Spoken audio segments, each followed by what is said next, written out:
You were against same-sex marriage. Now you're for it. You defended President Obama's immigration policies. Now you say they're too harsh. You supported his trade deal dozens of times. You even called it the gold standard. Now, suddenly last week, you're against it. Will you say anything to get elected? Well, actually, I have been very consistent over the course of my entire life. I have always fought for the same values and principles. Do you think New York State should recognize gay marriage? No. No. Okay. I believe that marriage is not just a bond, but a sacred bond between a man and a woman. I have not supported same-sex marriage. I have supported civil partnerships and contractual relationships. I support marriage for lesbian and gay couples. I support it personally and as a matter of policy and law. So you're saying your opinion on gay marriage changed, or you changed your mind? You know, I have to say, I think you are being very persistent, but you are playing with my words and playing with what is such an I'm just trying to clarify issue. So I can understand. No, I don't think you are trying to clarify. I think you're trying to say that, you know, I used to be opposed and now I'm in favor and I did it for political reasons, and that's just flat wrong. So let me just state what I feel like you are implying and repudiate it. I have a strong record. I have a great commitment to this issue, and I am proud of what I've done and the progress we're making. Yeah, I'm saying, I'm sorry, I just want to clarify what I was saying. No, I was saying that you maybe really believed this all along, but, you know, believed in gay marriage all along, but felt for political reasons America wasn't ready yet and you couldn't say it. That's what I was thinking.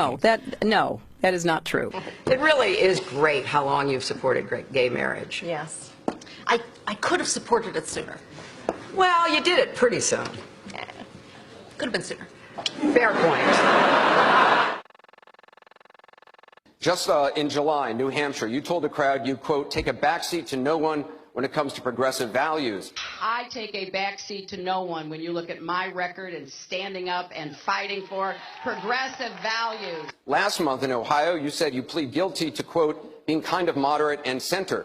Do you change your political identity based on who you're talking to? No, I think that, like most people that I know, I have a range of views, but they are rooted in my values and my experience. You know, I get accused of being kind of moderate and center.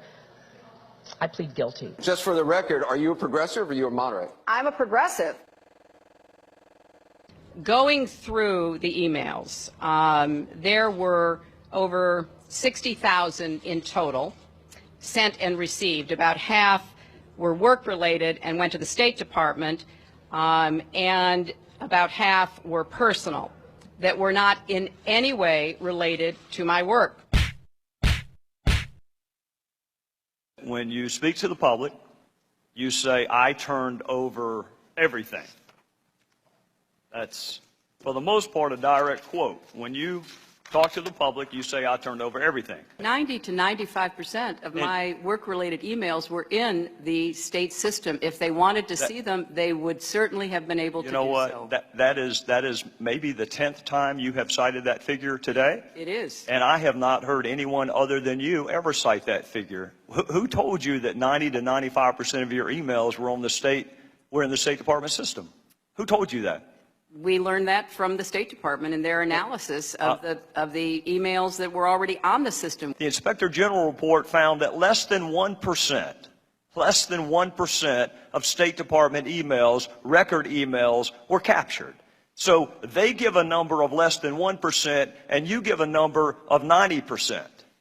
I have absolute confidence that everything that could be in any way connected to work is now in the possession of the State Department.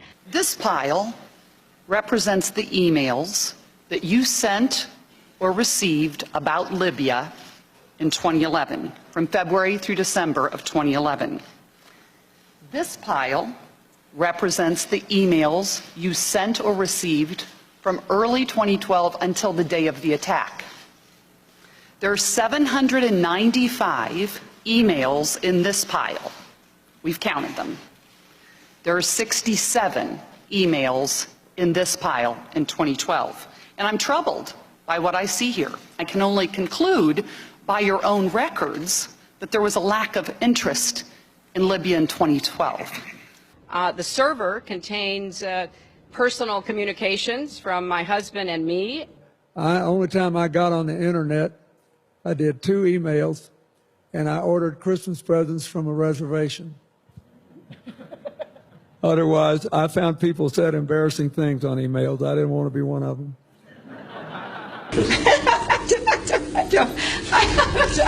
I mean, and how many angels dance on the head of a pin? I have really nothing to. I mean, how do you answer that?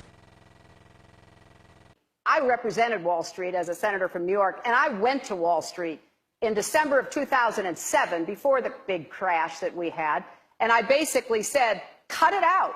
Quit foreclosing on homes. Quit engaging in these kinds of speculative behaviors. Now, who's exactly to blame for the housing crisis? I think there's plenty of blame to go around. Home buyers who paid extra fees to avoid documenting their income should have known they were getting in over their heads. Of course, we have to deal with the problem that the banks are still too big to fail. We can never let the American taxpayer and middle-class families ever have to bail out the kind of speculative behavior that we saw.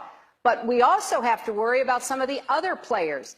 AIG, a big insurance company, Lehman Brothers, an investment bank. There's this whole area called shadow banking. That's where the experts tell me the next potential problem could come from. So I'm with both Senator Sanders and Governor O'Malley in putting a lot of attention onto the banks. And the plan that I have put forward would actually empower regulators to break up big banks. I represented New York, and I represented New York on 9/11. When we were attacked, where were we attacked? We were attacked in downtown Manhattan, where Wall Street is. I did spend a whole lot of time and effort helping them rebuild. That was good for New York, it was good for the economy, and it was a way to rebuke the terrorists who had attacked our country. 9/11 was bad.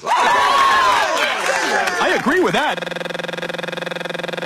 Time and time again, you hear one thing in speeches, and then you see a campaign that has the worst kind of tactics, reminiscent of the same sort of Republican attacks on Democrats. Well, I am here to say that it is not only wrong, but it is undermining core democratic principles. Since when do Democrats attack one another on universal health care? I've looked at the legislation that Senator Sanders has proposed, and basically he does eliminate the Affordable Care Act, eliminates private insurance, eliminates Medicare, eliminates Medicaid, TRICARE, Children's Health Insurance Program. Just because Senator Obama chose not to present a universal health care plan does not give him the right to attack me because I did.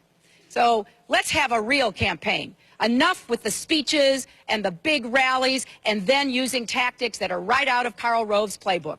This is wrong, and every Democrat should be outraged. The Democratic Party in the United States worked since Harry Truman to get the Affordable Care Act passed.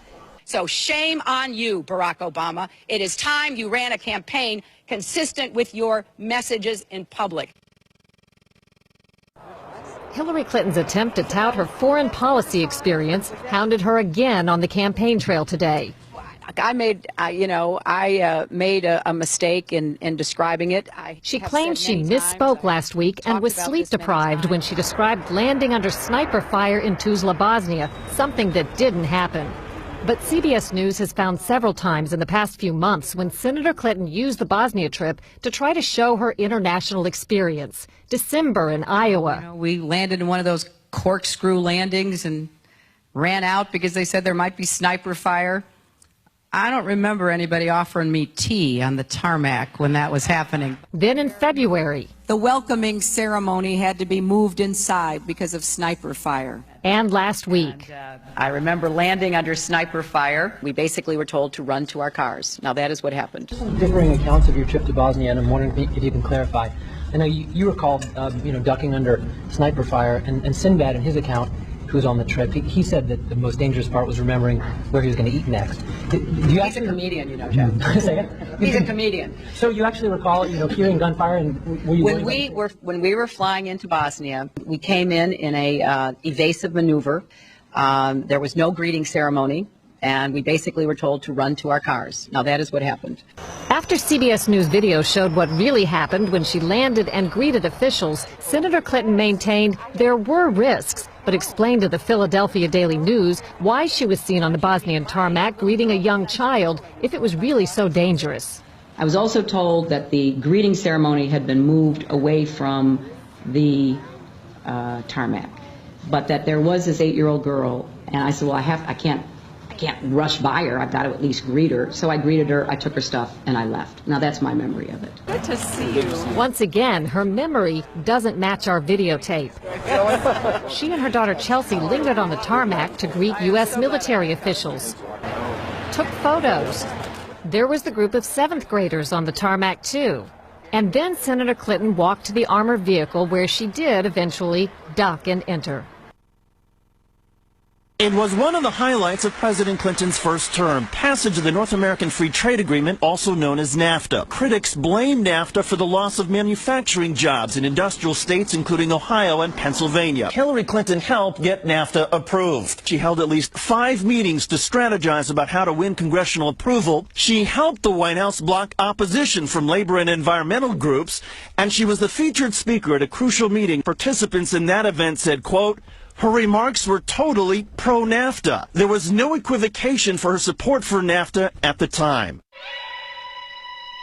You know, I have been a critic of NAFTA from the very beginning. My concerns about NAFTA expressed years ago have been well documented and verified. I didn't have a public position on it. I have spoken consistently against NAFTA. And if you look at what I have been saying, it has been consistent. I have been consistent. You can go back and look at from the very beginning. I was one of the voices in the administration warning about NAFTA. You said it was good on balance for New York and America in 2004, and now you're in Ohio, and your words are much different, Senator. The record is very clear. Well, you don't have all the record, because you can go back and look at what I've said consistently. Oh, I think that everybody is in favor of free and fair trade, and I think that NAFTA is proving its worth. I think on balance, NAFTA has been good for New York and America. Was NAFTA a mistake? NAFTA was a mistake to the extent that it did not deliver on what we had hoped it would. Your opponents are saying that that's really part of a larger pattern with you, that you often avoid taking firm positions on controversial issues.